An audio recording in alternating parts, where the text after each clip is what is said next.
It's official. DLFM 106.9.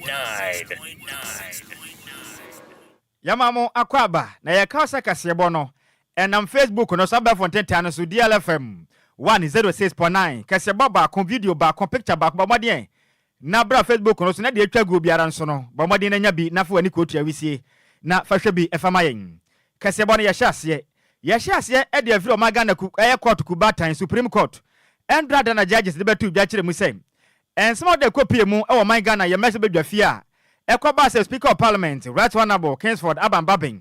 Ebeka kire Ghana fo nyina say, mesebedwafo makoma nan. Omatu anamo bia na mona omatu no. Etia mesebedwam omunkita hudie na afisa omomra. En afisa manyoko ni nyina da. Wonom ensese nyina so ene ne bu abranti, omomade yanko tena fie. Na mkopa omuyiri mu aduane ndi na montwese Ghana beto abafoforo ya tu wie pe. Na mudim kuno be omomaden esa be pie mu mesebedwam. Na mra sasa ensem no to odwa pe na afenyo marking. Ono no aye majority leader ono kura nso e masebe gina ogira mu ede ma de sha wono mo afutu ena wa kire mi say speaker na ma watwi ompe adenti na batena se na wadane atemu ani sa o kire mi say na mo wa Right Honorable Kingsford Abamba bitu ye no ntia se ndi mo maden dia semin ekopie mo man Ghana Supreme Court no ena ndada atemu ba bonten say speaker ana mo otu ye no anya na mo pa efri say tietia mra adenti ena wo ye masebe gima cha mehenen na betu ana mo etia ma ni senti Endrada enyase mkuma kra Gertrude Alaba Tekuno oye Chief Justice kire mu say sana mo na eto dwane de nyamene mu kreni Speaker Bamadi anda tofa san yefri say de oye enetia mra kra na say we mu no na kanen eye judge edema Omanga na Supreme Court no eye Justice William Atuguba kire mu say sana mo ntuo na court na tuo no edin pass Speaker of Parliament Right Honorable Kingsford Sumanababin ebetimi aka say oni mra no so wa kire mu say Supreme Court no Omanga na ye court aso pa no o hyam na de ma wa ye hwampo abedi so emfa won tumi ye kitaw ena o kase ya we ni senti abamba bi one ye maga de masebe dwuma cha mehene no ensem atodwane so wopo se wopo oni so free say etemo na aba no eso pam wasaka se kire mu say ade ba ko edin pa ne say Right Honorable Kingsford Suma na ba ben no eni se ni nyina ne se o ma no homaden se mla no ontoto na se se wonim ne wani so pe Supreme Court no wa kwanya se obetimi a chene de na tum anya hwe mpuruma kuma kwakwada afiase mfinhye makoma kwa du 10 years no wa adwumade de aka ho nti kruwa we de Right Honorable Suma na Kingsford Babin bomaden say e mama na pare we free say wonnim na bu mra no so pe wa heba kwada afiase wasan so akire mu so ma no homaden say emra na abade ba bonte no oni super pepe na mra enya adwuma free so manga na yatimo no Supreme Court atemo ne ba ebebetodwa say pe upo wompo wo so kra oba yaketwa ne senti o ma no homaden say obetime di super wasan ka say akire mu say se wani suna kwada afia so ba se pe Omanga na adwuma ko bia no betumi akwa na banwa so okwa ye adwuma free say ba disqualify no ma Omanga na position bia ne yade ane sa betumi aka biu Justice William Atuguba e ba made jemre ene so fa twetwe nkomo emu enchire mu enie. Hopefully tomorrow the reason will come. Yes, as I said, and they will better understand. If I read and I'm convinced the motivation behind the position that they've taken. Yes. But until the decision is challenged, this is what we will have to live with. What do we expect the Speaker of Parliament to do? Oh, in the face of this decision, well, he's bound by the decision of the Supreme Court. He's bound by it. I have heard the Member of Parliament for Savdai, Rosin Dafiameko. Yes. He makes the point that only Parliament can give an effect to the decision by the Supreme Court. Is he right? Oh, of course it's addressed to them, but it doesn't mean that if they fail to comply, they are the only people who can. That's true. There are processes. Contempt is there, and it's a high crime. You can be prosecuted, and you have to suffer imprisonment up to 10 years. That is if the court decision is not complied with. Yes, up to 10 years. It's not necessarily 10 years, but you must there's no option of a fine. You must just suffer some term of imprisonment, not exceeding 10 years. And not only that, 10 years disqualification from holding public office. If you are president, you are liable to removal as president. DLFM 106.9. Eni a woti ya kane judge edema Omanga na Supreme Court no ne den ede Justice William Atuguba ene wo kire mi say Speaker of Parliament Right Honorable Kingsford Suma na Babin emre ya bai bo modin se obedi so free se obu so pe waso be ya hyepa na we mampanim pa anka wani sumpu betumi a modan ayim pechi na ekonwa ne betwe ne to dia free se ma ne ntena so free say Supreme Court kasa eduro bia enka demo emu enkyere mu ene yade asom we yento akase bo no eso. Yet Wakasiabone Sonia da Swage na ya court in sense nimu. We na chairman Emma MPP Constitutional and Legal Committee Frank Davis.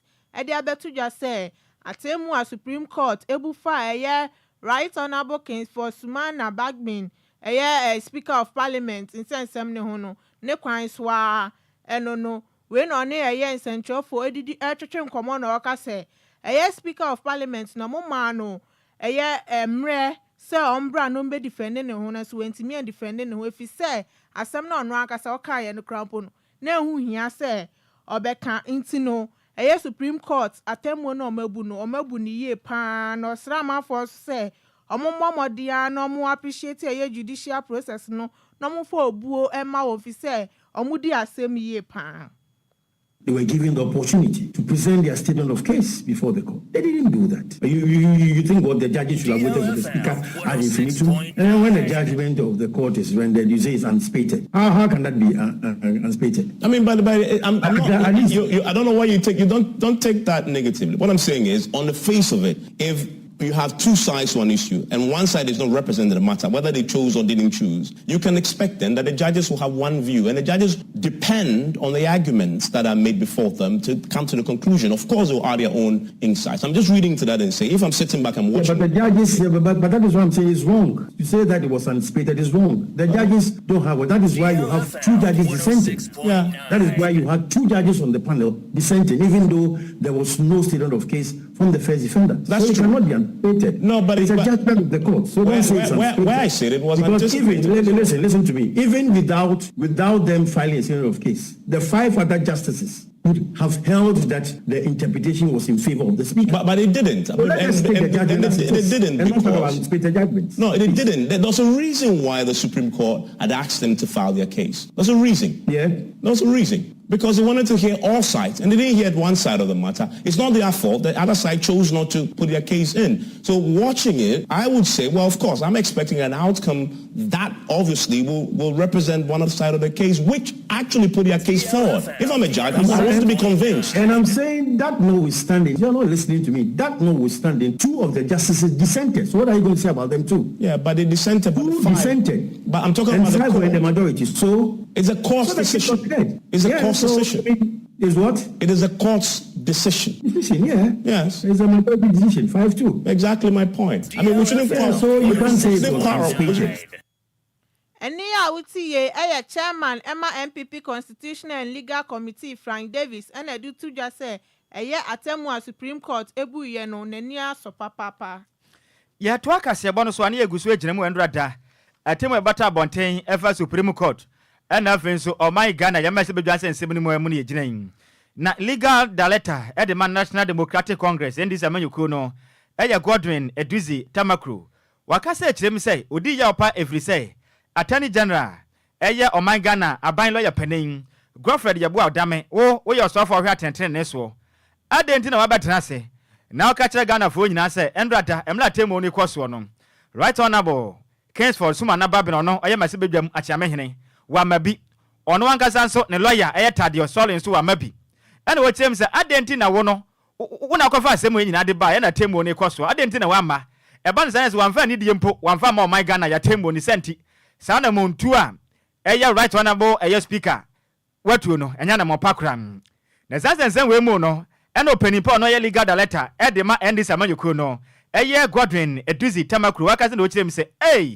Attorney General ndizana atie njibiasi sana tie midu hunya papa every say we wankase de opa na wanyan atamfu mu mohire every say sam we si yepe Right Honorable Kings for Sumana Babin ebo moden ekofa lawyer eye Tadio story e de call send yonko gina mfama no pe ana oba modern friends em travel za mamala me obika ana oka kira Ghana fo nyina sam travel za muntie ne yepan ana oka kira Ghana sam travel za wo ana we Attorney General aban lawyer penin nanso oman Ghana mase bedwa no enya Right Honorable speaker enya ne dia ne sente ye Ghana man nyina de nte wo na ye penin a anka eto de dia momode nto nsamfam frɛw na kodwudwa emfanje eye speaker ne sente adente speaker ma okwan ena okaza kyerem se nenso wasa atwa ho duabro ni obeka kyerɛ Ghana for say speaker wa mamade amfo bia nkoginem na wankasa wakasa atia ne se oni kwanso befo bia beginem na wa manso a wo ha pa ne sen o kyerem se sa na mo na ekoso ne de Attorney General Godfred Yabu Adame we anya atwam we anya chompa tafu mumoshire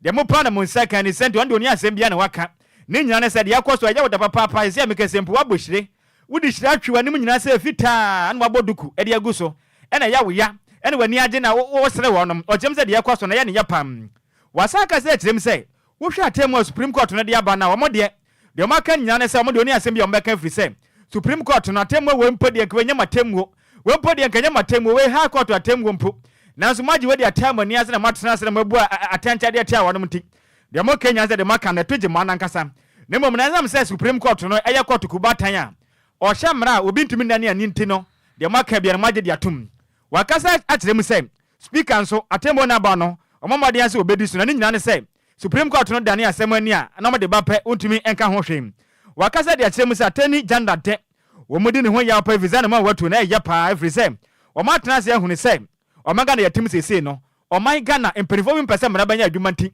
eye ya twen ma o made atabiri na de asem akoto Supreme Court e wo mra court so ni diso nti o chem se de yakoso no eye ne ya pam legal letter e de ma ND Samanyoko no wanom ehyehyeye nyina Godwin e de tamakru ejemre ene sontrofo e de nkomo emu enchiremu ni. I think the fundamental question is the Supreme Court bound by the written argument by parties? The court has consistently stated that they are not bound by the written legal argument of the parties, and that as far as they are concerned, they have the power to interpret the Constitution. The only thing that the submission by lawyers does is basically to offer some assistance to the court, to the lawyer for the speaker, my old senior Kwadwo Sammy. If my memory serves me right, in the last conversation at the court, at the tail end, the Attorney General Adjoa Agyei basically either to create an impression before the court that Mr. Kwadwo Sammy does not have proper,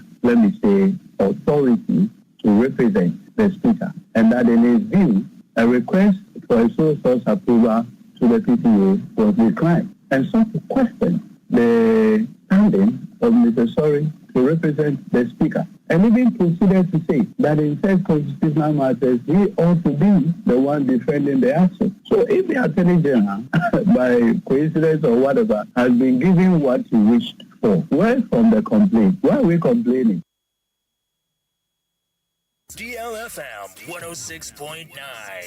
Eni awoti ye legal letter edema National Democratic Congress ND Samanyoko no Godwin Eduzitamakru ena wote ne nkan yanto akasebo no eso Edwin ni Lante Vandapoya ono na ye ND Samanyoko no emehebedweni ewo eye ododo dio ade abetu dwa se eye insensema eye Supreme Court edi ye na anu endra anu ntino enya ade minority leaders no ebeba parliament kopem se omobeto abanawie efise eye Speaker of Parliament edi ni sembetu dwa se nipa 9 enkojina as independent candidate no eye ade Supreme Court no andi antum inti no ne eye central for ekasa no chese omadi asem no edi ama MPP Amanyoko no na MPP for no crowd ensem otu Speaker of Parliament so say eye ade sikasem bi a ebeta bata ne ho no enya asem ketwa a emfa kwan mu na ni na no nim say omobua ntenya ade a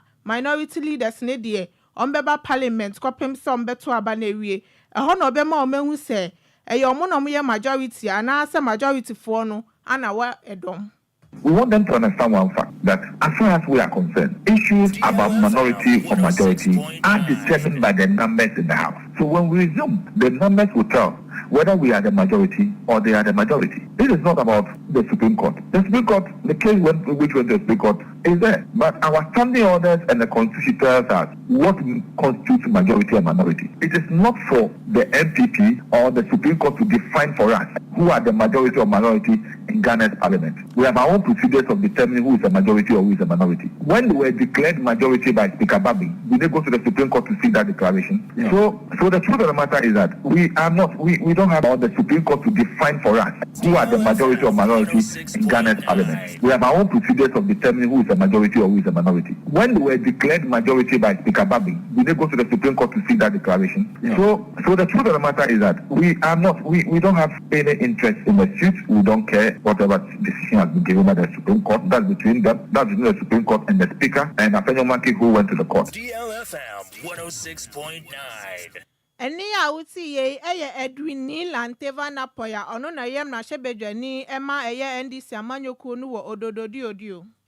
Ye to akase bono so na ye monfa nwure mo e wa abato ensensem so na nim se o my Ghana abato se de asoya ba ka bibia hya ne nsa eno ne mu ode party sa no manam electoral commission no panipa ono na da wono ma no eye ma meje mensa wakasa kirem se afiwei abato ne de efa voter register no bibia de din Ghana fo de montuma adwuna mpamba bi munda efisa afiwei abato nkrata ne de bibia de din wo ma so no so se kura gen ma afi abato de bibia betumi akwaka mapan Endra da mom kwachie mu IPAC meeting na okase na ochiem se kese o my Ghana eni padodo wa kwato aba e wa fi mu enyina mu no 18,774,159 wo mu nyina dia konkrata mu o mu de mkokuro motiri power e kwa tintim abato enkrata no so no mato aba e de momampani o mankasa pe na even akopa ma se bedwafo na tua wo my Ghana chekere ende kan konso atimi akonkan ye pam na ne kasa mu no ochiem se wo hwe voter register na machechem kakra na wo mba maden efa biometric ni mu no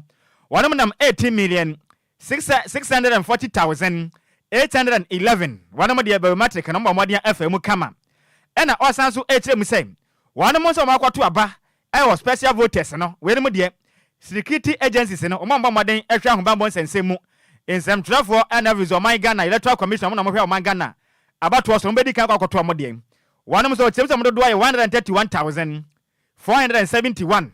Ye bidi ka kwakoto ye de a ye nyina da ye ka hu bia kwakoto ye de. O tirem say one mo so a wo de na mfa biometric ni mu nso.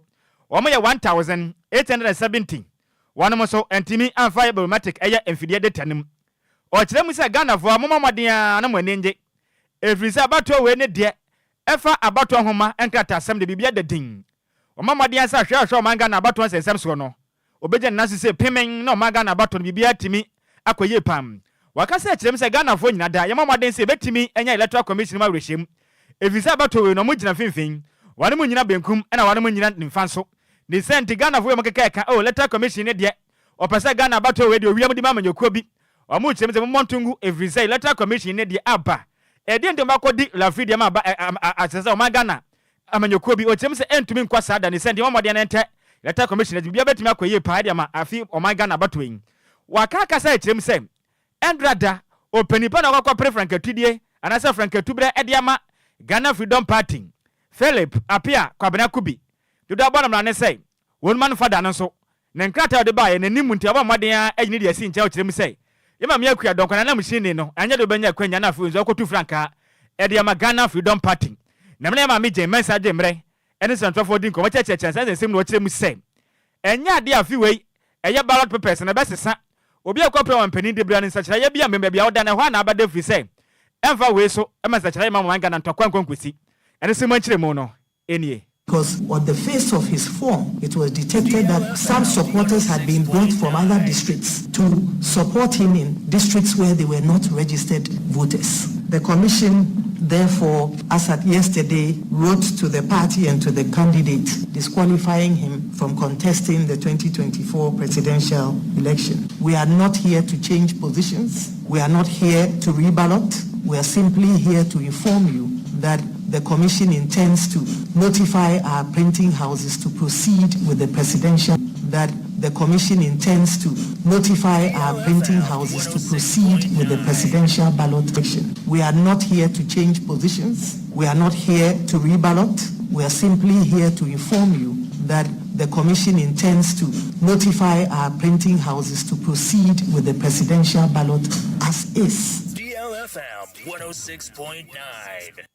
Eni awoti ye aya chairperson ona do ma Ghana so ye hwe na bato so ne den edi Jane Mensan eno achi na Ghana Freedom Party amanyukuo no one national organizer ne den ade Richard Botwe ono so aka se kirem se endrada atemu a chezene Jane Mensan yisi ede ba bonten no emu ode design no manam o kirem se Roman father cheza amanyukuo ne trance Emopo enkanchira omaga na nyina so moyino so nkwankwa preference tubre no emfama Ghana Freedom Party nti yisina na moto ne mu odepa wade mu kirem se ekese no yema me akua donkwa ona ye kwafale baade map amanyoko no wawu ende wo kwa tenase asinkunwa ehokwan afodom befa so adwena amanyoko no wona ne kankro ni senti Ghana for pese Ghana Freedom Party no oma modern ato abade ma ne pa montwan afi we de mo nka ho enti yisina na moto na watune mu ode mo kwa tenase adwa amanyoko no ni senti eya party no wana General Secretary George ana moto watu na nya mo de ni senti Ghana Freedom Party a womayu mafiri mu no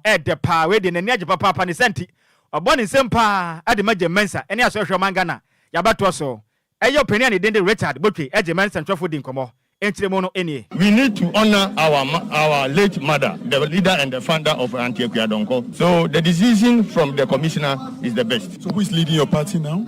We will just arrange and do the congress after the burial and the final funeral rites when you get to the grave. So the 2027 is to honor our late mother, the leader and the founder of Anti-Ekuyadonko. So the decision from the commissioner is the best. So who is leading your party now? We will just arrange and do the congress after the burial and the final funeral rites when you get to the grave. So the 2027 is our decision now. DLFM 106.9. Any a wote a national chairman. Ono a national organizer rather, national organizer at the Ghana Freedom Party no. GFP. Ne den at the Richard Botwe. And what them say. Ghana Freedom Party na ezia make say no. A social mangana bato so yi wa mudi ndi afiri mu na ye ne depa efiri say. Amanyoko ni nya krado sa afi we abato no. Won ba kwaginem akwa pro mampanin edibre. Emu kyeremu ne de asome na Ghana fo de enima ne say saboa ponchene ogupe ene hu ne tentente ne. Apontani awu ema ne tentene ababonten emu nkyeremu yi ene yede asem we yento akasebo no eswe yeda so agina ye isinsensem na no a na chese National Democratic Congress NDC amanyoko no e de abetu dwa se omode omani hwe eye final voters register ni mu ye pa efise omuhu ne se ohaw bi aba ho na we na isi ebeka se esan NDC amanyoko no request omode ba ye ntino Omachicha ye final register no edi ama political parties nini na. Dr. Rashid Tanko computer onu ye NDC Deputy Director of Elections and IT. Any ye central for atwetwe nkomo na oka se eye data na eye isifo ade ba ye no omuhu ne se polling station ni bi wo no ma omayi ye free mu ntini intimate na se no mo ankasa yi polling station ni bi free ma omunim ho asembia ti omode omani hwemu na se bibi wo honom na se wo se yisi ne address ya omo behwe na yisi no addressing. I mean, what they gave was just a national summaries. We need to know the regional breakdowns and all that. We will follow it through. We've taken notice of it, especially the issue about the polling stations which do not exist again. I mean, this is the first time they are announcing it, and I'm sure you, the media, have taken notice of that. You will see that they've talked of some 884 missing absentees and due to non-existence of certain polling stations. This is the first time. I mean, so if we hadn't asked national summaries, we need to know the regional breakdowns and all that. We will follow it through. We've taken notice of it, especially the issue about the polling stations which do not exist again. I mean, this is the first time they are announcing it, and I'm sure you, the media, have taken notice of that. You will see that they've talked of some 884 missing absentees and due to non-existence of certain polling stations. This is the first time. I mean, so if we hadn't asked, all these things wouldn't have been up. Enia utiye ye Dr. Rashid Tanko computer oniye NDC Deputy Director of Elections and IT.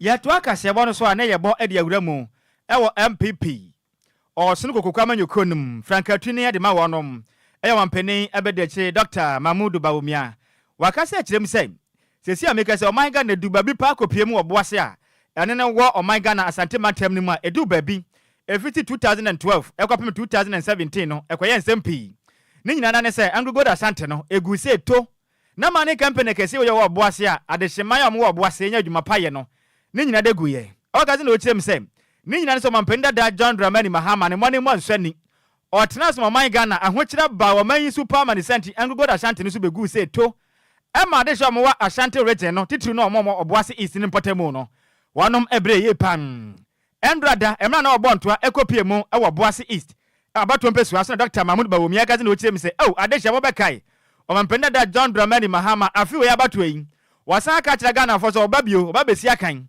na so mobeka ya monim sese 2012 nim ena ngogo da Ashanti ogu ni seto e ma de hia mo wo boase mo bre ye pam bifre bone free mo enya sem kuma ni santi afi we ya wo bayin so asamba na mbeka kira no o kirem se nam se Ghana ne mani monso anti ena Ghana fo nyina ye krado eya ba ko de se bo ba ko mu ade eto abade tia no kwa wam tempe ni santi afi we nso a wo bayi agudi odidi Ghana fo ema Ghana fo bra ho hyehye ye na bia na wasan di be ni santi Ghana fo mo nya krado titu no boase monto abane fa man dam omampani be de cheka se na o kirem se Ghana fo nyina baka ya 2014 na 2019 Oman Ghana ya bre ya papa vitamin ni huna ye hu ya ne asem kuma kra ni santi wo hwam pipi amanyo kwa betra Oman Ghana benwa so akopem 2019 pe na wo ya hyehye padi gu akwama ne se mekese no angego da Ashanti no eguso ebo adwumade ma se mekese ade so mo boase wode manya adwuma mo ye nansi wakasa de acho boase fo se mamo nyamfom so amane amu hunu ye mamo hunu mpre no bio efri se ompenda da John Dramani Mahama oni ade pa bi ade mo Oman Ghana titiri no boase manti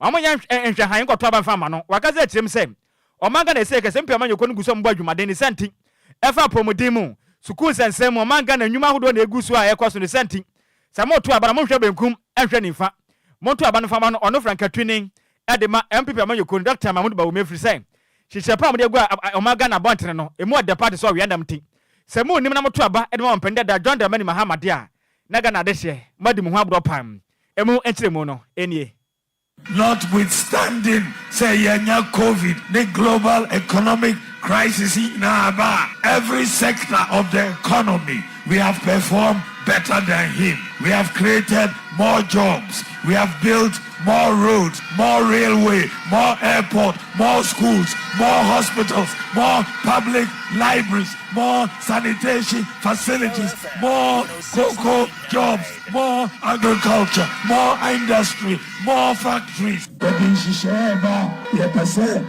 Licenses. Community mining schemes areas abofui ewa omu use yeromo ebe negotiate na aye community mining and small scale miners in West and East. Chebe yeah, but not geological survey authority abechire they be a gold no or community mining schemes no amamo.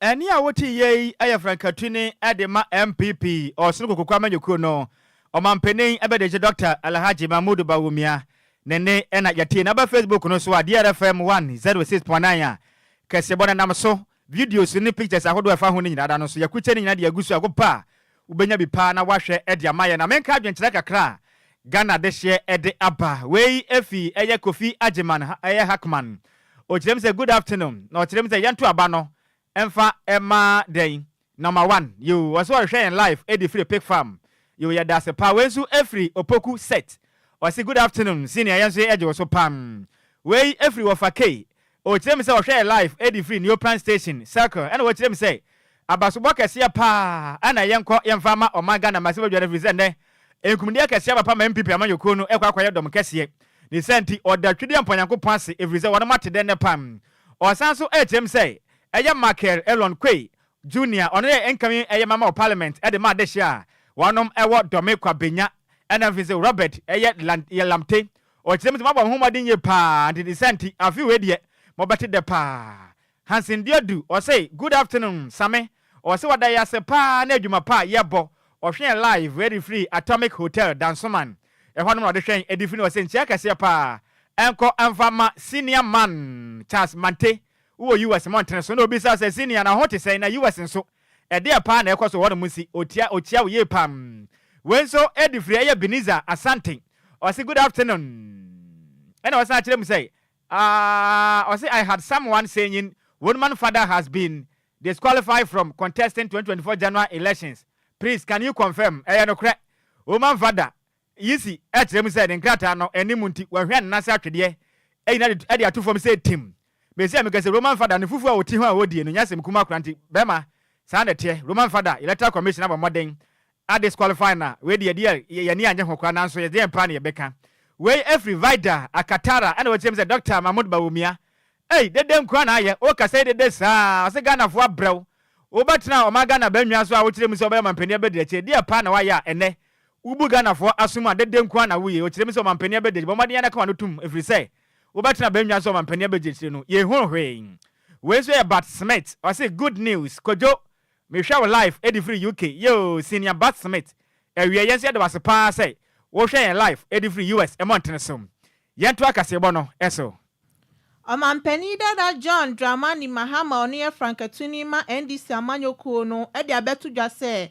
ade waya na adwen se obeboa ama Ghana creative art sector no apeja ni mu we na one eye amanyoko fuo no echitaifo ekasa wokumase ana o kire se eye creative art connect no ade o introduce efise eye filmmakers and musicians a omuhye omo twasini ene anyomtofo ane ye ka omuboma omobeye ye creative art sector no enti no wahu se oha bebre no mu fexi ewe ye sector ni mu enti no disikasem ebehjem no wapegem enti no no kra nani so ade ne se obe establish ye creative art fan eno no be boa ma musikasem apegye omumu na sanso aboa ma omo talent no etimi aba no ma be kire we na osanso eka se ono krampo wa ya na adin se obesi eye film theater ewa Ashanti region enye local films nko na mu beyi wo na emom obesa ma omo bia ya omudi be traini eye talent no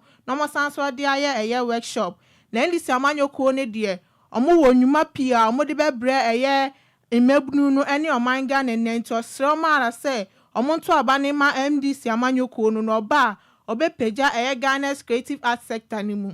Theater since China for boy you see Rollins Abreso everything there is not been rehabilitated into Osha Kwane from any other baby say exhibition and I be sometimes curtains you can't draw the curtains stage I say and you baby say into America so say you see send a bit to me about the creative industry. Na Osha manifesto that since China for boy you see Rollins Abreso everything there it's not been rehabilitated into Osha Kwane from any other baby say exhibition and I be sometimes curtains you can't draw the curtains stage I say and you baby say into America so say you see send a bit to me about the creative industry. Na Osha manifesto 2020 ye throw mo say you see a second national theater ewo Kumasi.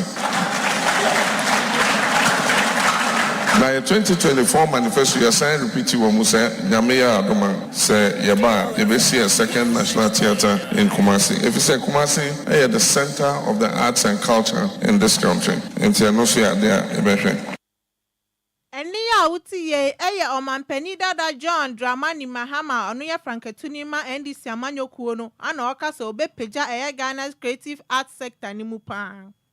Yetwa kasebo no so na yebo ediagramu. Ewo Ghana Highway Authority mpanifo akate. Na ndrada na nya semikuma kra omaganda mu. Adwumayefo no wonom Ghana Highway Authority for Workers Union no bi. Ebeka kire Ghana fo nyina ne sei. Empanifo do mo go atopra omaganda mu a. Wonom entiase kram. Adwumayefo nkase omo kire mu ni sei. Wonom adwumayefo mpanifo mienu. Omo dwumade omudie no ensani. Wonom atumi atena semesi amekase omo adwumayefo ne breba papa. Ekoma asabe etwe abo akoto.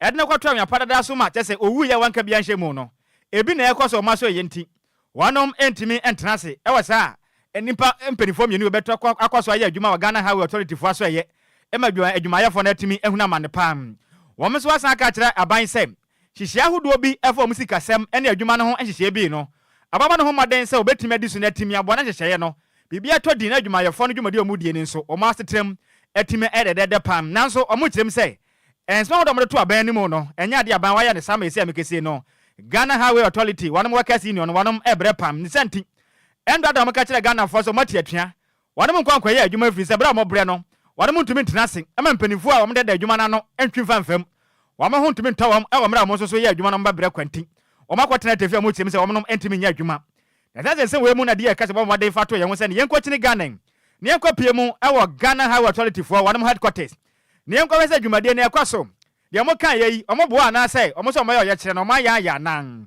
ye kopie mu asaba pa de tenen omo ankwa adwuma o omo kire mu se de mo kan mo de se de ya yo nti omo ankwa adwuma na esi amekese contractors ahodo a mo nso omo krata asem be ko piemu e wa Ghana Highway Authority for so ye maybe be atima ko e dia won be kirem say wan mo bre enchempo ne yato aba contractor contractor ahodo omde ma won mo no omo hwa ne mu sen ka ho krata asem e ka mo ba ma de pan asi so asensa ya bibia atima ko so ye pade ma won nanso omo ka ya kradio befu ada won echese ne e pra no enya sem kuma nti o maka ze kirem say Ghana ban pamade no ne adwumayefo ne sinkonwa na mo no masumdwe mo afisa de yakwaso no emu eya pa ne senti wane mo ntumi ntenase mo musika sem kwaya basa e wo mrante be bakoto aba afisa to aba wie pe wan hwe na sabande wo mo kana musika no wo mo sa entimi anka na contractors amaje mrane de yakasa bato komando odi kan eye Abdul Samed and aviso eye Elidu Amin e kirem say Sagana ban afa na fancy form Emma Ghana Highway Authority for omo kasi ni ona ama ya adwuma bedu baabi no wanom ba brepa omo jemre ndi yakasa bato komo emu enchiremu enie we call on them to resume so that we can able to get our documents. So whatever causes the strike, government should look at it and then solve it amicable. Then our document would go fast because we are in election year. So we are all want our document to go to the payment site so that we're able to pay the bankers so that we can get another money to do our work. It will definitely it will affect me because I needed the documents to do something with it, and I was even told to come this week. I was supposed to even come yesterday, but I didn't have time. So today I just said, let me check on them and see what's happening. And to hear that they are on strike, it will delay me because we want the documents to do something with it. You understand what I'm this week? I was supposed to even come yesterday, but I didn't have time. So today I just said, let me check on them and see what's happening. And to hear that they are on strike, it will delay me because we want the documents to do something with it. You understand what I'm saying? So if they are not coming, if I'm definite, that means for sure it's going to delay us. Eni a woti ye contractors and body wura mu e wo man Ghana Highway Authority for so ye won headquarters se kom kwa mu krata se mu na timi aboa mankeja sikasem atumi akoye pa na so mo koye adwumayefo ne kirem se won matua tiente o ma adwuma na mu kirem se abamba no ho modern no mfa ne nansi form na ehwa ahodo adwumayefo ne na ma nunti won matua tian no ma modern no mpa ho puma sibre na bibia entumi entodin and what na dia kase bo modern any Minister of Highways Roads and Highways empany for din komo ana mu kirem say ana montua eye Ghana Highways Workers Union for empany fu atuo no mu kirem say ha adwenye efri say sese ye kese no akwanye ho na gusu a ekoso adwuma pa abanyi bein ekodu babi na mkotena fie pa bedu babi ni krata sam efa contract ahudo bi na be ha adwenye pa ne senti omototo sra adwumayefo ne say omuni suo no mate momode metena epono ho na musi kunya momode enum asomdwe no betumi abapa ne ma etimi akoso ye pam na Alhaji Ahmed Nasiru Yate public relation officer at the Ministry of Roads and Highway ejemre ene de yakase bo ekase kirem say adwumayefo toto sra mo atem momode na mumra fie ema me ya adwuma firi say mo bamba de be ya adwuma e ba boa pa e ma hia woda mo pɛ no so aban etima ye ne saa e de mamo eno so mu enkyere mu enie. We would like to use this medium to appeal to them, to call them back to the table so that we can continue to engage and discuss. So I believe it will be in all of us' interest if the call of the strike as directed by the Labour Commission so that they can come all of us' interest if the call of the strike as directed by the Labour Commission so that they can come back to work and work for the good people of Ghana. DLFM 106.9. Eni a woti ye public relations officer at the Ministry of Roads and Highways. Ne den at the Alhaji Ahmed Nasiru Yate. And which them say Ghana Highway Authority Workers Union. Mama den se mumra fie.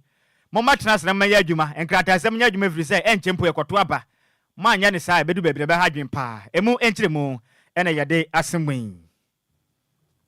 Transport ministers omufri ECOWAS edi abetudwa say ya ade a omode nhyehyɛ pa atudwa edi ama eye wiemuhyen akwantuo hu se ebeya fofofo edi ama nipa ewo West Africa na we nhyehyɛ pa ye behya ase afri eye January 1st 2026 a omubeyi eye taxes ni aviation so edi akọ 25% na nyina so nti omuye we nina ne se omopese eye sikasem a omose no wabra omutu kwan no eso beti na omonso so aye omutu kwan ekofa niema na omode ba de omode beto so kakra bi se na be ye obi abenya bi etimi ato na aboa ama ye sikasem so akosoro we na ye ECOWAS Communication Directorate kasa na okase se obi to kwan ne niam odi befa ye plane crown po no sika mo beji no enye sika ketua na emom total ticket prices ne so emboa nti bebre na entimi to kwan into na mo bete so 25% se na be ya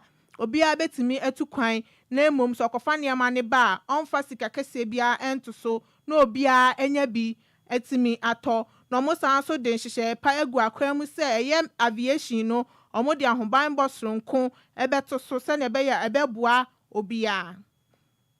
A lot of people are not traveling within the sub-region by air because of this. That leads to lost productivity, lost business opportunities and things. So I think in general, while the amount of tax that governments collect may reduce, I think the economic benefits of that to the general economy will far outweigh that. So it's a very good idea, but we have to see how it is actually implemented in practice. I think this is not going to be the end of it as far as Ghana are not traveling within the sub-region by air because of this. That leads to lost productivity, lost business opportunities and things. So I think in general, while the amount of tax that governments collect may reduce, I think the economic benefits of that to the general economy will far outweigh that. So it's a very good idea, but we have to see how it is actually implemented in practice. I think this is not going to be the end of it as far as Ghana is concerned. Ghana may get lucky and not see other airlines have similar problems.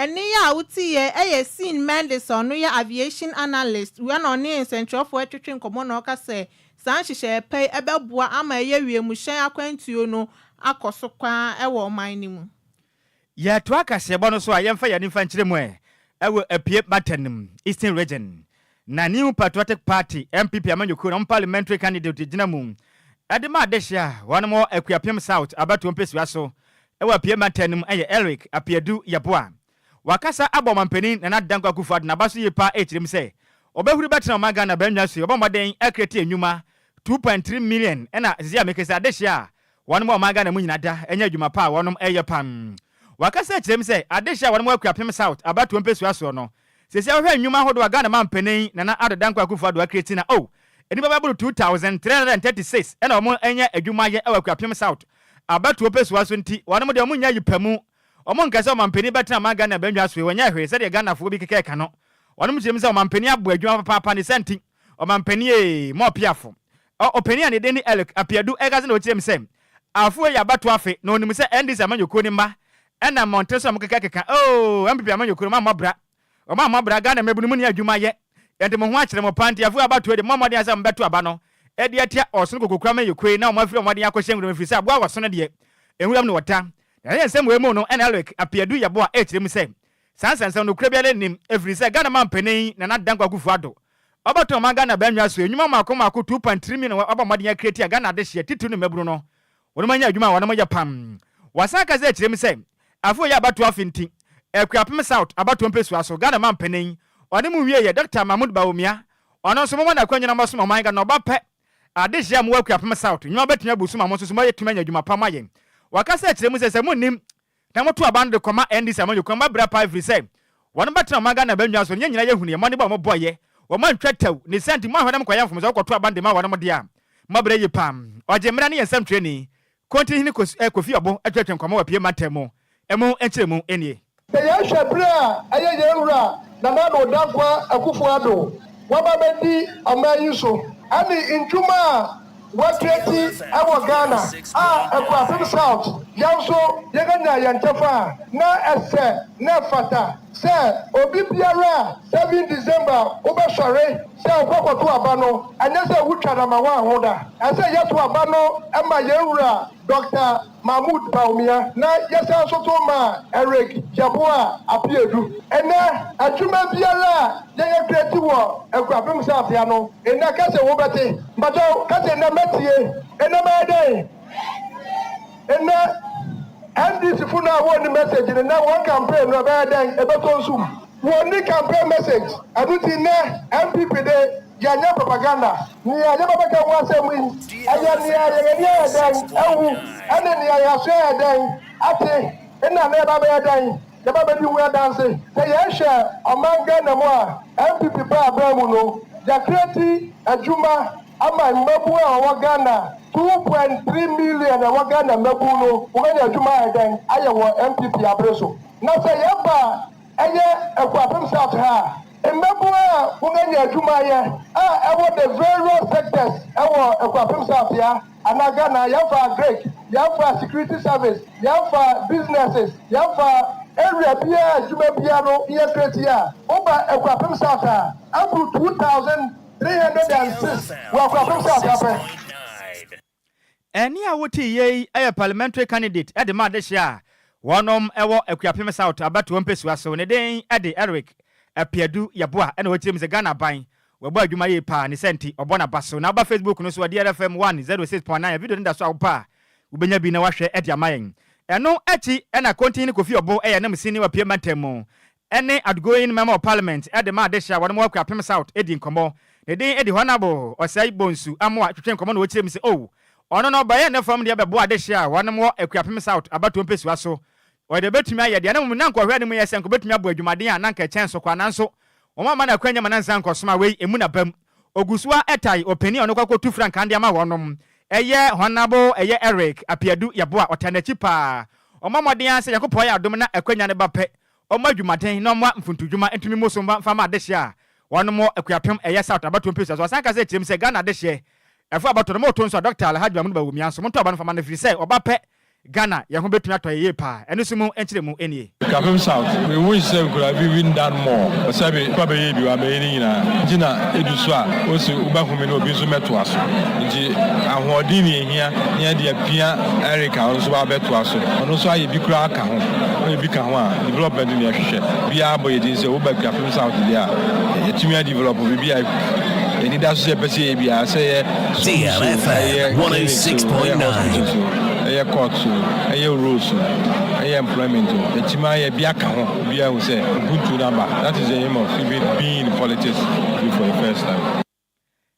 Any awoti ye aye outgoing member of parliament at the Madesha one ewo Equapim South abeto Pesua so ne den e de honorable Osai Bonsu amwa ana wote so ne yanam sini konti hene Kofi Obo twetwe nkomo no emu nkire mu ena ye de asumwie we na Ghana Adesha na ensem wesu na ebegina na agye mensem kasebo ayensa so na wie no yade ne nyina ebesie kasebo musemfo eye Mays Mebel entry SM edemayen okoji abo okran sinianoma nam so ebo kasebo dam champion tera be ma tenten obo ada ne ho ofe pa ofie hanum ne ho ofe sene obi a enso de ekopie mu e wo Facebook no nso eneanu mienu nso a yesi nkonwa ede kasebo basum wo no edi amegye so eye Nhyiraba Kwadwo Sammy B. Menimini aba ho fedua. Adjoa Agyei Sikapa. Adesha nso aka ye ho. Ede wo madwen kire de fa Facebook no so. Munyina da so yeda mase pa. Yes sorry sway. Na Adjoa Silky oba betena se. Na odi DN hour aba betwa so de money send bo modern na okasa fidie no. Enquires na DLFM 106.9. Emu bibia mo enitia Adesha. Give us P capsules. Give it to me, baby.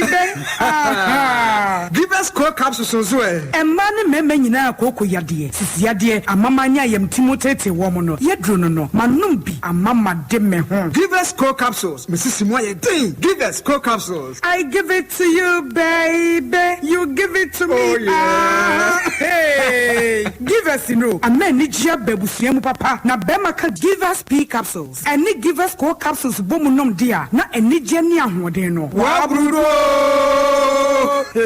Give us P capsules and men what if you do what you kronkwa na efa Give us core capsules apemfo abata wo mo manufo ne nkwada wo ne fie du mienu nka ho e wo drosto bia motofonko Give us Herbal Center Teshi Mobile and na Teshi Aduami phone numbers 0543 222 470 and 050 685135 FD ahwehwe saa ejedi nkrato yi mu agya to